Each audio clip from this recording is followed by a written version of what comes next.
याच्या बाबतीमध्ये कागदपत्र आलेले आहेत वास्तविक। सुहास कदम यांनी त्या महिलेच्या विरोधामध्ये अगोदर तक्रार दिलेली आहे, त्याची तारीख जी आहे ती 2/7/2026 ला सावकारीच्या अंतर्गत त्यांच्या विरोधामध्ये तक्रार दिलेली आहे, त्याची ही कॉपी आहे। आणि मग त्यांनी दुसऱ्या दिवशी सुहास कदम यांच्या विरोधात क्रॉस कंप्लेंट दिलेली आहे। आता त्याच्यामध्ये दिलेल्या कंप्लेंटच्या बाबतीमध्ये त्यांच्या माध्यमातून झालेलं जे ट्रान्झॅक्शन आहे, हे ट्रान्झॅक्शन जे काय दर्शवतं, दर महिन्याला 32,000, 30,000, 33,000 हे दर महिन्याला त्या ठिकाणचं ट्रान्झॅक्शन त्या ठिकाणी दिसतं। आणि याच्यामध्ये एका ट्रान्झॅक्शन मध्ये खाली लिहिलंय 32,500 रुपये व्याज आणि 500 रुपये दंड, टोटल असं 33,000 रुपये। म्हणजे कुठंतरी हा व्याजाचा किंवा सावकारीचा प्रकार असा वाटतो। ज्यांनी तक्रार दिली आहे त्यापूर्वी आमच्याच कार्यकर्त्या होत्या, अतिशय चांगल्या पद्धतीने ते काम करायच्या। आजही आमची त्यांच्याबद्दल काही तक्रार नाही।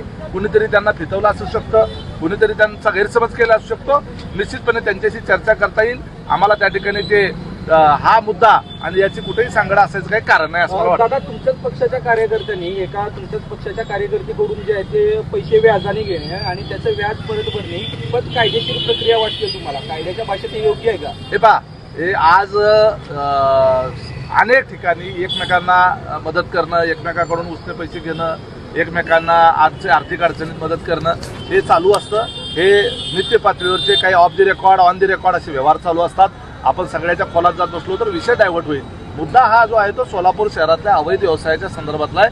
तो कुणी उपस्थित केला याच्याही पेक्षा जास्त महत्वाचा आहे तो मुद्दा जो आहे तो गंभीर आहे किंवा नाही, हा मुद्दा आहे। सोलापुरातले अवैध धंदे बंद झाले पाहिजेत का नाही, आणि बेकायदेशीरित्या चालू असलेल्या ह्या सगळ्या बाबी याच्यातून सोलापूरला आपल्याला मुक्त करायचं का नाही?